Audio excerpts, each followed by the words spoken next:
Bonjour, hello everyone. My name is Kathleen Ryan, the Community Development Communications Specialist at Bruce Power. It is truly an honor to be participating at the Canadian Council for Public-Private Partnerships 29th Annual Conference. For those who are not familiar with Bruce Power, we are one of the largest nuclear power facilities in the world. With over 4,000 people on site, we safely deliver over 30% of the province's clean and reliable electricity. Bruce Power is located within the Saugeen Ojibwe Nation territory on the shores of Lake Huron in Bruce County, Ontario. The Saugeen Ojibwe Nation is comprised of the Chippewas of Nawash Unceded First Nation and the Chippewas of Saugeen First Nation, with their territory lands and waters covering over 2 million acres in the region.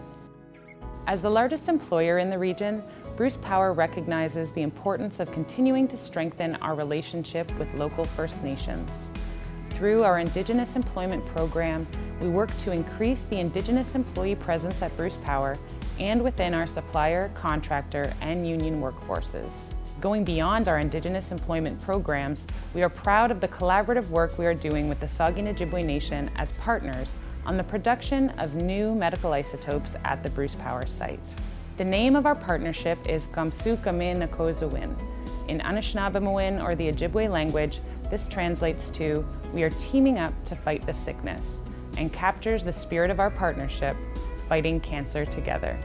The partnership will use a game-changing, made-in-Ontario isotope production system that will be installed into Bruce Power's nuclear reactors to produce the medical isotope lutetium-177 and other isotopes used in the diagnosis and treatment of cancers around the world.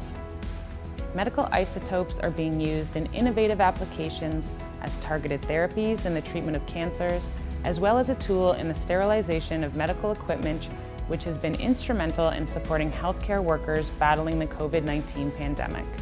Leveraging these investments being made at the Bruce Power site, the nuclear industry in Ontario will help ensure a reliable supply of these essential healthcare tools for decades to come.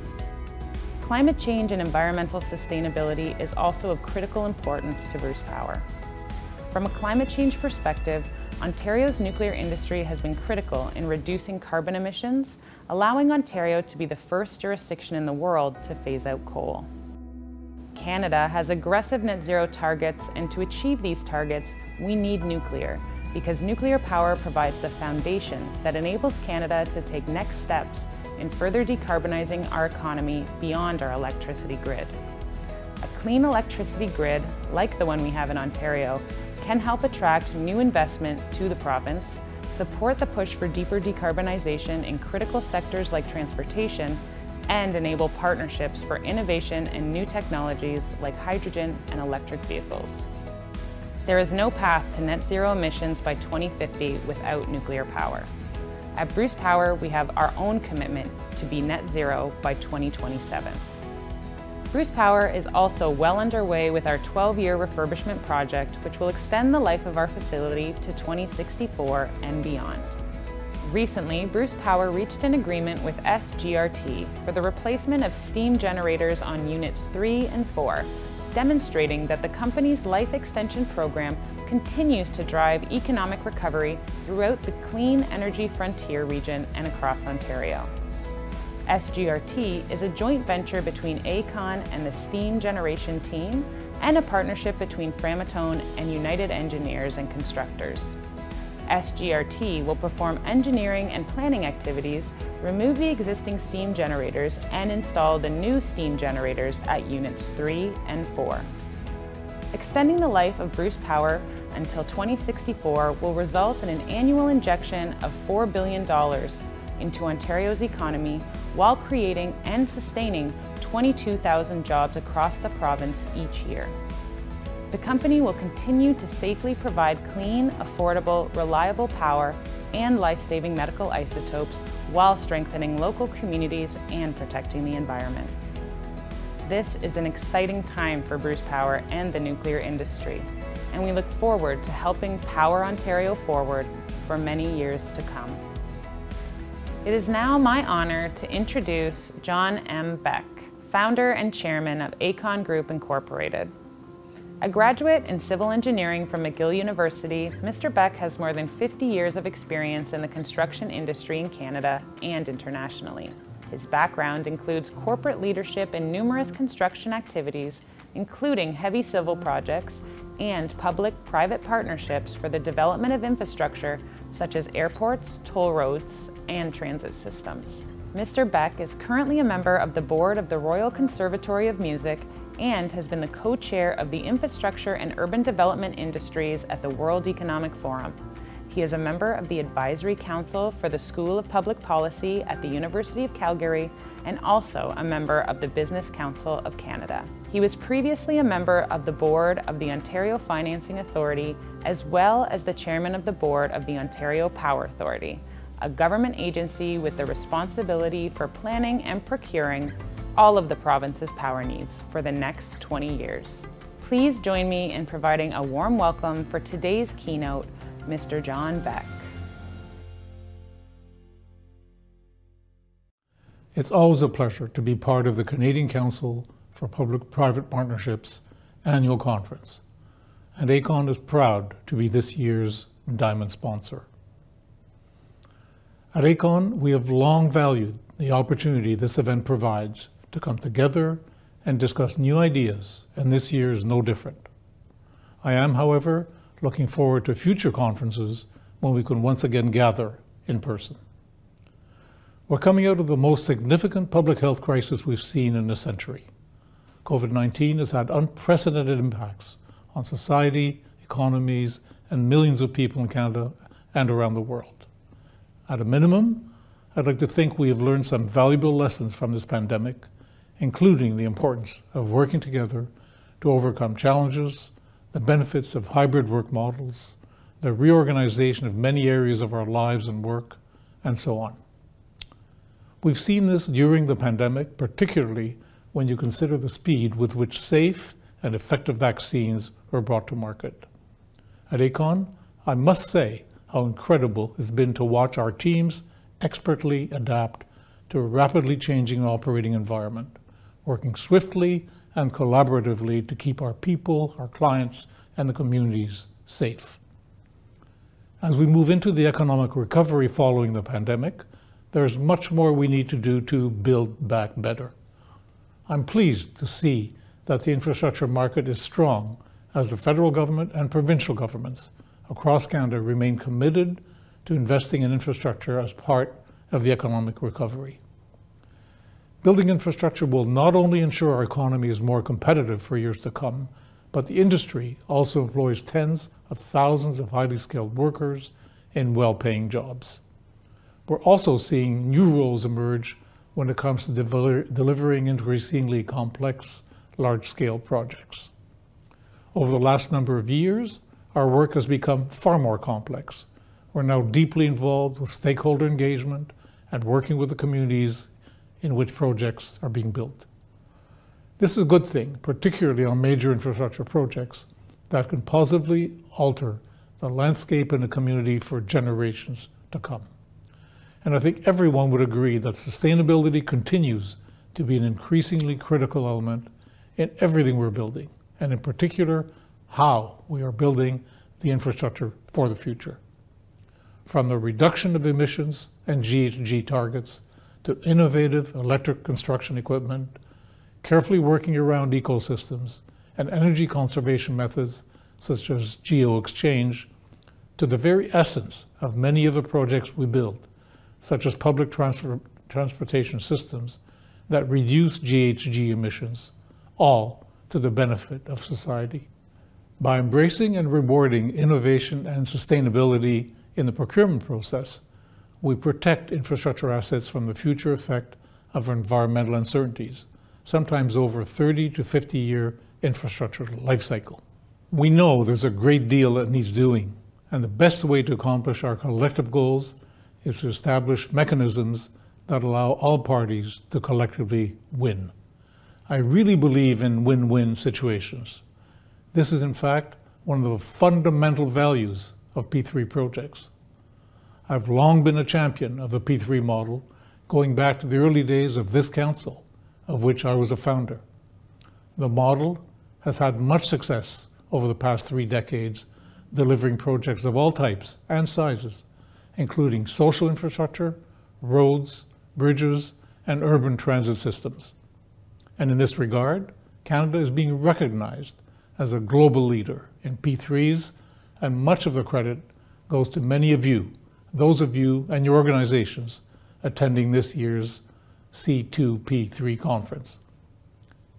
If we want to continue to be leaders, though, we need to recognize that continuous improvement is absolutely necessary, just like it is for any individual or any business. As the industry and the country move to address the continuing significant infrastructure build-out in Canada, let me share some ideas as to how we can do this. Major linear projects are larger and more complex now, with more risks than ever under traditional procurement models.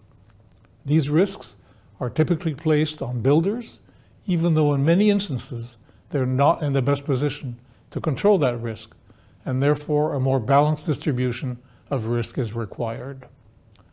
When these risks are misallocated, they often result in disputes, many of which are only solved following costly and lengthy arbitration, both during and following the completion of a project. This process is not good for anyone, and it subjects builders and other parties to long delays before resolution, which can have a significant financial impact on many of our businesses. Being forced to carry that financial risk has resulted in several companies choosing to forego participating in an increasingly long list of projects, leaving a shrinking number of available players. I think we're at the point where everyone, from project owners to designers, builders, contractors, and subcontractors, all recognize the need for continuous improvements and evolution of the processes and/or the models. If we can agree on the path forward, I believe everyone will come out ahead. So, let me break that down a little more and speak to the specific changes that need to take place for that to happen. But I want to be very clear. The fundamentals of the P3 model continue to work well, but not in all instances and not for all projects. As I often say, don't kill the model, just adjust the risk transfer. In 2005, there were less than 5 infrastructure projects in Canada valued at over $1 billion each. Fast forward to today, there are more than 50. Right now, major transit projects are underway or planned in Vancouver, Calgary, Edmonton, Toronto, Ottawa, Montreal, and Quebec City. Just about every other major city in Canada. It must be recognized, however, that whatever worked for building those first $1 billion projects more than 15 years ago may not be what works today. Yes, the world has changed. What would work? Let's go back to the conference theme, ensuring everyone benefits. If the P3 model does not work as well as intended, it is often because different players on project teams see everything as a zero-sum game. Everything you get is at my expense. That's not how a properly constructed partnership should work. In fact, it's quite the opposite. The more successful we can be, the better placed we are to meet new challenges and build better projects for owners and communities. We have to find the right balance of risk sharing. And as I referenced earlier, the more successful our businesses are, the greater our ability to hire the people we need into good jobs, helping to contribute to thriving economies. The P3 model also focuses on penalties for poor performance, but not on rewards for outperforming project requirements. Sustainability and innovation are perfect examples of where outperformance should be rewarded throughout the agreements. Of course, encouraging success should not overlook underperformance, but I think it's important we stop solely dealing with problems and start looking at ways to encourage success as well. Coming back to my point about partnerships and the teams managing these complex projects, we need teams that are empowered to resolve differences at the most appropriate level in a timely manner. Project teams can and should be able to resolve many of the issues that arise long before they become disputes. Both the construction and client side need to hire leaders with the capacity for collaboration. It's a skill and an ability to understand and empathize with the other side. If you have that kind of approach, half of the problems are already solved. I see that kind of thinking on the sponsor side, and I welcome it. We also must be mindful of the unknown risks that are unknown when a contract is signed, let alone when it was bid. I think these can be better identified, managed, and mitigated very early on. In the early phases of project preparation, the risk level is high because of both lack of information and many uncertainties. Early involvement by builders is critical to help manage risk. Furthermore, fair risk distribution helps to avoid conflict afterward in the execution phases of a project. One excellent example is buried utilities and utility relocations. Why not include important stakeholders like utility companies at the early preparation stages of the project? Many of these large infrastructure projects cross jurisdictional lines, which can make things more complex when trying to get people to work together. But it's far better to do that upfront than to face issues down the road that nobody expected because the right people had not been consulted. Additionally, before construction starts, there are sometimes challenges in issuing work permits and amendments to such permits, and other regulatory risks that inhibit access to the construction site, ultimately leading to delays from the outset of a project. All of these aspects may be more complicated than they sound, but low-hanging fruit like these we should be pursuing. My point is not to present a list of grievances today, far from it. As I said off the top, Aecon has long been a champion of the P3 model and has had considerable success delivering these types of projects. But to excel, we need to continuously improve our collective approach on these complex infrastructure projects. To meet future challenges, we need to evolve the tools at hand, which I feel heartened to see Canadian and provincial procurement agencies are starting to act upon. An example of this evolution in action is the progressive design-build model, which reflects many of the generational changes and changes to the infrastructure being built today.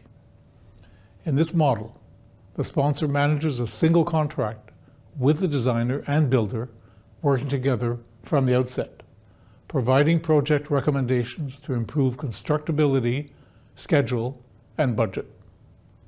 If adjustments are required due to risk or scope, they can be addressed by the entire team, leading to collaborative problem solving.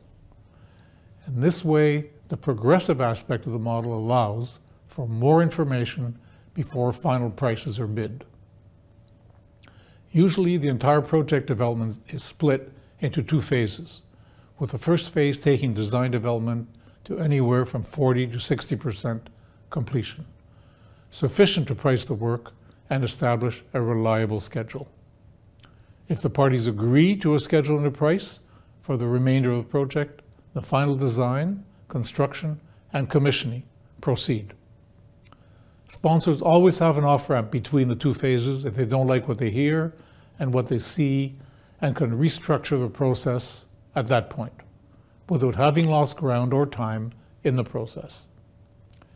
There are many examples that show when integrated teams are used, the typical result is a project completed faster, at a lower price, and with optimized quality. This model rewards innovation and outcomes rather than fixed inputs. Success is dependent on each party being as committed to achieving the other's goals as they are to their own goals.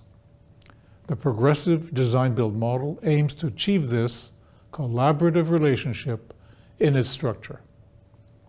But let's be clear, one way or the other, the sponsor wants a guaranteed maximum price, and we understand that. With all that said, Can it be done? I'm very optimistic that it can, and there are many signs that it is starting. A recent McKinsey survey showed collaborative contracting and technology to be among the levers with the greatest potential impact. Research shows that early adopters of collaborative contracts are seeing improvements to project outcomes on an average of 15% for schedule and cost improvements on a representative set of collaborative contracts. And now, more good news. The federal government began engaging with Canadians on its first national infrastructure assessment called Building the Canada We Want. It recognizes that building the next phase of our infrastructure may need to be done differently. Infrastructure BC's latest major infrastructure projects brochure, released in October, reported that it intends to use a design-build model on its 5 largest transit projects currently in the planning stage, as well as all 7 transit projects in pre- and active procurement. In Infrastructure Ontario's most recent P3 market update in October, President and CEO Michael Lindsay recognized many of the challenges I've outlined. The update mentioned the need to allocate project risk to the right party and appropriately incentivizing and ensuring performance. It also outlined IO's amended dispute resolution process to enable more mid-project arbitration and resolution of disputes. And putting words into actions, Infrastructure Ontario confirmed the use of a new progressive P3 procurement strategy for 3 hospitals in pre-procurement, precisely because of their size and complexity. For transit, IO also launched the RFQ for the Scarborough Subway Extension Project, including stations, rail, and systems, using a progressive design-build approach, precisely to address and avoid considerable contract risk prior to signing a final contract to deliver the project. And illustrating the need to adjust the model employed to the specific project, IO has successfully used the alliance model on the Union Station Enhancement Project and a design-build finance model for the GO Rail Lakeshore West Corridor project. Agility and flexibility for the win. Given the importance of infrastructure and the significant investment it demands, it's more important than ever that we don't become complacent or rigid in our thinking. Not when so much is riding on us building the best, most sustainable infrastructure we can for generations to come. The P3 model was fundamentally created to meet the challenge of a generational infrastructure gap. We must now continue to rise to that challenge of building out the infrastructure of the future. As we say at Aecon, let's build better together. Thank you very much, and I hope you all enjoy the rest of the conference.